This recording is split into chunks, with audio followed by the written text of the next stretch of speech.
My daughter whispered, "Don't be mad, Mom," and then passed me an eviction notice. Those words cut through my heart like a sharp knife. I was sitting at the small kitchen table, my old hands wrapped around a warm cup of tea. The house was quiet. The television in the living room hummed softly with some cooking show, and I could hear the clock ticking on the wall. Emily stood in front of me, her eyes red and shining. Her hands were shaking as she held a white envelope. She looked like a little girl again, scared and unsure, but the paper in her hand was not a school report or a drawing. It was something worse. "Please, Mom," she whispered. "Just, do not be mad." She slid the envelope across the table toward me. It scraped softly over the wood. My fingers trembled as I picked it up. I could feel my heart beating in my ears. I opened it slowly and pulled out the paper. Big black letters stared at me. "Notice to vacate." My eyes moved over the words. "You must leave the property. 30 days. Signed by the landlord. My landlord." The address was this very house, the home where I had lived with my daughter and my grandchildren, Lily and Noah. My chest felt tight. For a moment, I could not breathe. "Emily," I whispered. "What is this? What are you doing?" She looked away and wiped her eyes. "Mom, I did not know what else to do. You cannot stay here anymore. It is better this way." Better this way. For who? I felt the room spin. My own child, the little girl I had carried on my back when we had no money, the one I fed when I went hungry, was now asking me to leave her house. Or was it really her house anymore? Before I could say another word, I heard footsteps behind her and a deep voice said, "It is done now, Margaret. Just sign and make this easy for everyone." I turned my head slowly to see who was standing in the doorway. To understand how I ended up sitting at that kitchen table with an eviction notice in my hand, let me start from the beginning. My name is Margaret. I am 68 years old. Before all this happened, I believed my old age would be peaceful. I thought I would spend my days making soup, knitting little hats, and telling stories to my grandchildren on the sofa. When my husband died 5 years ago, I sold our small house. It was too big for just me, and the stairs were hard on my knees. Emily insisted. "Come live with us, Mom," she said. "You will never be alone. The kids love having you here." At first, it was beautiful. Lily would run to me every morning and shout, "Grandma, tell me a story." Noah would sit beside me, leaning his head on my arm while I read to them. I cooked dinner most nights, and Emily would come home from work tired but smiling when she smelled the food. "Mom, I do not know what I would do without you," she would say. Those words used to make my heart swell with joy. I cleaned the house, folded the clothes, helped the children with homework, and even watched them when Emily needed to work late or go out. I did not complain. That is what mothers do. That is what grandmothers do. We give. We pour ourselves out. But little by little, things began to change. Bills started piling up. I saw them on the kitchen counter when I wiped it in the morning. Red letters at the top. Past due. Final notice. Emily's face grew tighter every month. She would come home angry, not smiling anymore. She sighed a lot and rubbed her temples. One evening she snapped at me for leaving a light on. "Mom, electricity is not free," she said sharply. "You cannot just walk around turning everything on." I looked at her, surprised. "I am sorry, dear. I forgot. I will be more careful." Another day she told the children, "Grandma cannot buy you everything. We have to save money." I heard a strange tone in her voice. Not gentle, cold. I began to feel like a burden. Still, I stayed quiet. I tried to use less, move less, eat less. I told myself, it is just stress. She is having a hard time. I prayed for her at night, asking God to give her peace. Then one afternoon, I was in the hallway and heard voices coming from Emily's bedroom. The door was half open. I did not mean to listen, but when I heard my name, I froze. "She cannot stay here forever, Emily," a man's voice said firmly. "We need space. We need a different life. You said you wanted a fresh start." It was Daniel, her boyfriend. I stepped closer, my heart already sinking. "Where will she go?" Emily whispered. "She has nowhere else." "That is not our problem," Daniel replied. "You are not a child anymore. You have your own family now. Your mother is an adult." She will figure it out. If she stays, I am not moving in. There was a long silence. I could hear my daughter breathing. Then Emily answered in a low voice that broke my heart. Fine, I will talk to her. I will make her leave. My hand flew to my mouth so I would not cry out. The hallway started to blur. My own daughter had just agreed to send me away. And as I stood there, staring at the half-open door, I heard footsteps coming closer, and the bedroom door handle began to turn. Daniel stood in the doorway when I looked up from the eviction notice. His broad shoulders blocked the light from the hallway. His face was hard, not angry, just cold. A kind of coldness that told me this decision had been made long before I ever saw that paper. Emily, he said, we need to finish this. Don't drag it out. Finish this. As if sending me out of my own family's home was a small task. A formality. Something to tick off a list.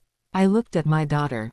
Her hands were shaking. She hid them behind her back like a child who had broken something valuable. She wasn't the girl who used to cry when I had a headache. She wasn't the girl who used to hug me tight when she got scared of thunderstorms. Somehow, she had become someone else. Mom, she whispered, please try to understand. Daniel and I have plans. We can't move forward like this. The house is too full, and the bills. Bills, I said softly. Emily, I cook, I clean, I take care of your children. I barely use anything. What bills are so heavy that you need to throw your mother away?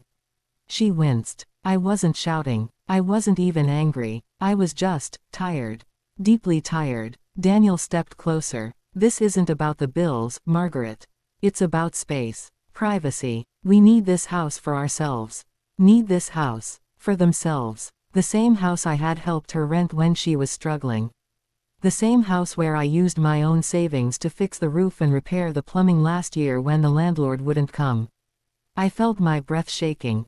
My eyes were hot. But I forced myself to stay calm. Emily, I said, look me in the eyes. Do you truly want me gone? She didn't look at me. Her chin trembled. She just whispered, Mom, please don't make this harder. Harder for who? The silence grew thick. Even the TV stopped making noise. The clock on the wall kept ticking, but it sounded louder, heavier, like it was counting down the seconds until my whole life changed. I pushed the eviction notice back across the table. My hand shook slightly. You didn't have to do it this way, I said. You could have talked to me. You could have asked me to find a small room somewhere. You didn't need to hide behind a paper. Her shoulders slumped. She looked guilty, but not enough to stop what she had started. Just then, tiny footsteps pattered into the kitchen. Grandma, Lily said, holding her teddy bear. Why are you crying? I wiped my eyes quickly, forcing a smile. I'm fine, sweetheart. Lily looked at the paper on the table. She couldn't read well yet, but children know when something is wrong. She climbed into my lap and hugged me. Don't cry, Grandma. Mommy said you're the strongest girl ever. The strongest girl ever. The word stung and soothed at the same time. Daniel rolled his eyes. Emily, take care of this, please. He turned and walked out of the room without another glance at me, as though I were a piece of old furniture he had already decided belonged in the trash. After he left, Emily knelt beside me. Mom, I know this hurts. I know it looks cruel. But Daniel is serious. If you stay, he won't move in. And I want a future with him. A future where your mother is gone, I said quietly. She didn't answer. Instead, she whispered, please don't make Lily and Noah see us fighting. Please, Mom, I beg you. Just sign it quietly. I looked down at Lily in my arms. Her warm little fingers rested on my hand. And in that moment, something inside me broke, not with noise but with a deep silent crack. I stood up slowly. Put Lily to bed, I said. I need some air. Emily nodded, relieved that I wasn't yelling. I walked out to the porch. The evening breeze felt cold on my skin. I stood there, breathing slowly, trying to stop my hands from shaking. I thought I had already faced the worst part of the night. But I hadn't. As I stepped down the porch stairs, I saw a black SUV parked across the street.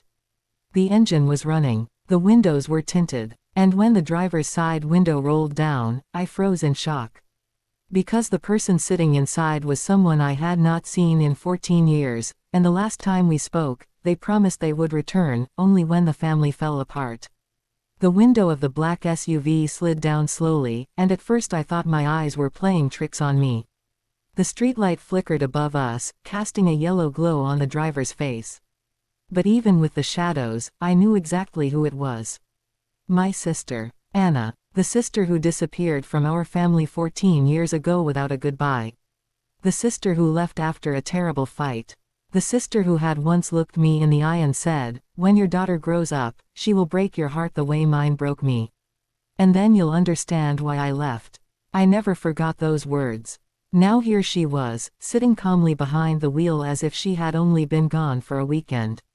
She didn't smile. She didn't wave. She just stared at me with that same sharp look she always had, like she could see through my skin and read the truth inside. I felt frozen. My fingers tightened on the porch railing. What are you doing here?"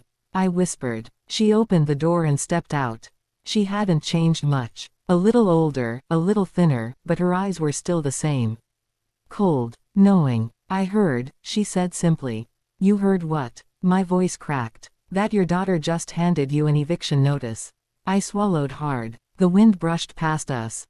The house behind me felt heavy and dark. "How do you know that?" I asked. Anna looked up at the house and then back at me. "People talk. Neighbors talk. And some promises echo for years." I didn't want to hear that. Not tonight. Before I could respond, the front door creaked open behind me. Emily stood there, hugging herself. Her face went pale when she saw who was outside.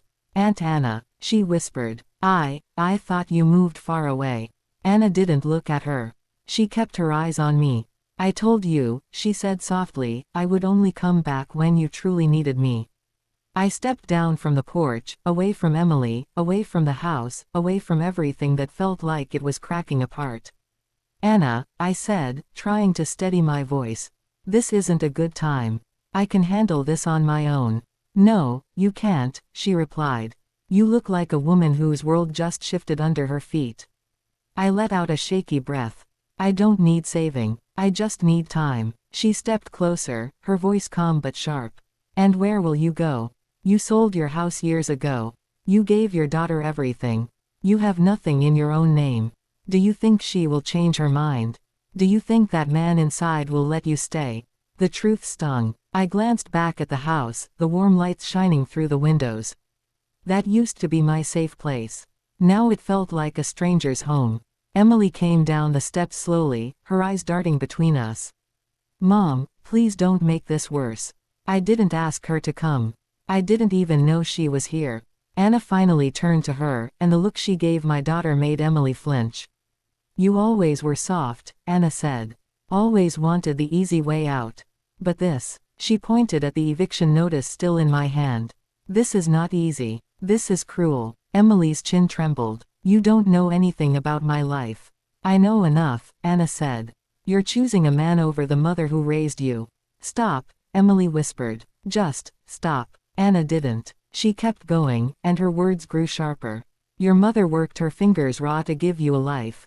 She sacrificed everything. Empty wallets, long nights, pain she never told you about. And this is how you repay her." Emily covered her ears like a child trying to shut out thunder. "I didn't mean to hurt her," she cried. I don't have a choice." "There is always a choice," Anna said coldly. "You're just afraid to make the right one." The air trembled between them. I could feel tears pushing at the back of my eyes. "Anna," I said softly, "enough." She looked at me with a strange mixture of anger and worry. "You're my sister. I won't stand here and let you be thrown out like garbage." My voice cracked as I answered, "Let me talk to her alone." Anna studied my face for a moment, then nodded slowly. "You have 5 minutes. After that, I'm stepping in." She walked back to the SUV but didn't get in. She leaned against the hood, watching us carefully, like a guard waiting to defend her territory. I turned to Emily. She had tears running down her cheeks, her hands shaking. "Mom," she whispered, "I didn't want it to end like this." "Then why did you let it?" She covered her face and sobbed. "Daniel said, he said if I didn't make you leave, he wouldn't build a future with me." I thought, I thought I had to choose. And you chose, I said quietly. She nodded, ashamed. I wanted to hug her. I wanted to comfort her like I used to when she was small. But something inside me held still. Maybe it was hurt. Maybe it was clarity. Emily, I said gently, you are my daughter. I love you. But love doesn't mean letting people step on you. She lowered her hands, her face pale. Are you leaving tonight? No, I said. Not tonight. A thunderous sound suddenly echoed through the street. A door slammed. Hard. I turned sharply and saw Daniel standing on the porch, glaring at us. I could tell by his face that something had changed. Something bad. In his hand was a suitcase, my suitcase, packed and zipped. Before either of us could speak, he threw it down the steps, and it burst open on the ground. Clothes scattered everywhere, and then he shouted words that made my knees weaken. Daniel's voice tore through the quiet night like a crack of lightning. Get out. I'm done waiting. Emily gasped. I flinched. Even Anna straightened from where she stood by the SUV. My clothes were scattered all over the walkway, some falling into the flower bed I had planted with Lily last spring. My sweater, my church blouse, my nightgown, all thrown like trash. I stared at the mess, my hands trembling. My daughter covered her mouth in shock. Daniel, she cried. What are you doing? What I should have done weeks ago, he snapped. I'm not living with your mother here. I'm not sharing my space with an old woman who doesn't know when to leave. Old woman. He said it like an insult. Like my entire life meant nothing. I felt something sink deep in my chest. Not anger yet, just a cold, heavy ache. You had no right to touch her things. Emily shouted. Daniel ignored her. He pointed at me. I'm giving her 5 minutes to pick up her stuff and get off my property. Emily stepped in front of him. This is not your property. It will be, he said. As soon as we're married. Emily's face went pale. Married. Daniel, we haven't even. He cut her off sharply. Stop making excuses for her. If she stays, I leave. Tonight. Emily froze. She didn't defend me. She didn't shout back. She didn't step toward me. She just stood there, torn and silent. And that silence said everything. I bent slowly to pick up my sweater. My knees ached, but I kept moving. I folded it gently, brushing off the dirt. My hands were steady now. Too steady. This was the moment I realized I had been replaced long before tonight. Replaced by a man who saw me as an inconvenience, and a daughter who no longer saw me as her foundation, but as a weight. As I lifted another blouse from the ground, a pair of hands suddenly joined mine. Anna. She picked up my clothes with a sharp, controlled anger in her movements. Her jaw was tight, her eyes blazing. Touch my sister's things again, she said to Daniel, and you'll regret it. Daniel laughed. What are you going to do? You're not even part of this family anymore. Anna stood up straight. Oh, I'm part of it now. Her voice was low and dangerous. Daniel opened his mouth to say something else, but I stepped between them.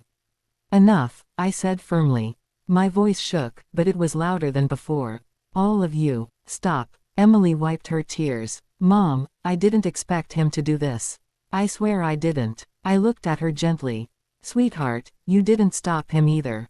Her knees buckled and she sank onto the porch step, crying quietly into her hands. I turned back to my scattered clothes, but before I could gather more, I felt a tug on my shirt. Lily and Noah stood behind me, barefoot, their pajamas wrinkled, their eyes wide and scared. Grandma, Noah whispered, why are your things outside? My throat tightened. It's okay, baby. Grandma is just cleaning up a little.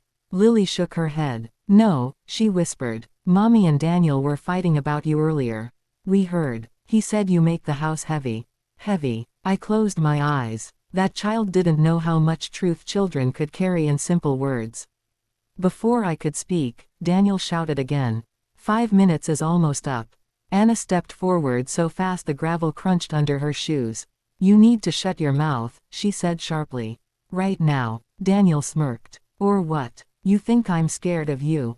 Anna pulled something from her coat pocket, a folded document. She slapped it against his chest so hard he stumbled a little. Read, she said. Daniel frowned, grabbed the paper, and unfolded it. As his eyes scanned the page, his smirk vanished. What is this? He demanded. Proof, Anna said calmly. Proof that this house is not yours. Proof that the landlord has not approved any additional tenants. Proof that you are living here illegally every night you spend in that guest room. Emily's eyes widened. Anna, how do you have that? But Daniel's face had turned full white. I talked to the landlord myself, Anna added. 2 days ago. 2 days ago. She had known something was coming. Daniel crumpled the document in his fist. You can't use this against me. Then I'll show it to the landlord, Anna said, and the police. For the first time that night, Daniel looked unsure. And then, he snapped. He stepped down from the porch, rage twisting his face. He marched toward Anna with his fists clenched. Emily screamed, Daniel, stop. But he didn't. He lunged forward, and just as he swung his arm, a loud crack split the air. Not thunder, not something falling, something breaking, something dangerous, something that made all of us freeze in place. Daniel staggered backward, holding his hand. He looked at what he had stepped on. A piece of broken glass from the dropped porch lantern, now cutting deep into his foot. And then he yelled the words that would change the night completely. Call the ambulance. I'm bleeding, because of her. He pointed directly at me. She's done this to me. Daniel was screaming as if the whole world was collapsing around him. Call an ambulance. She did this to me. He shouted, pointing at me with wild eyes, his foot bleeding heavily onto the concrete. The night air filled with tension so thick it felt painful to breathe. His voice echoed down the street, waking lights in nearby houses.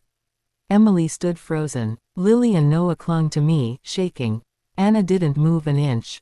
Her face was carved from stone. I didn't do anything to you, I whispered.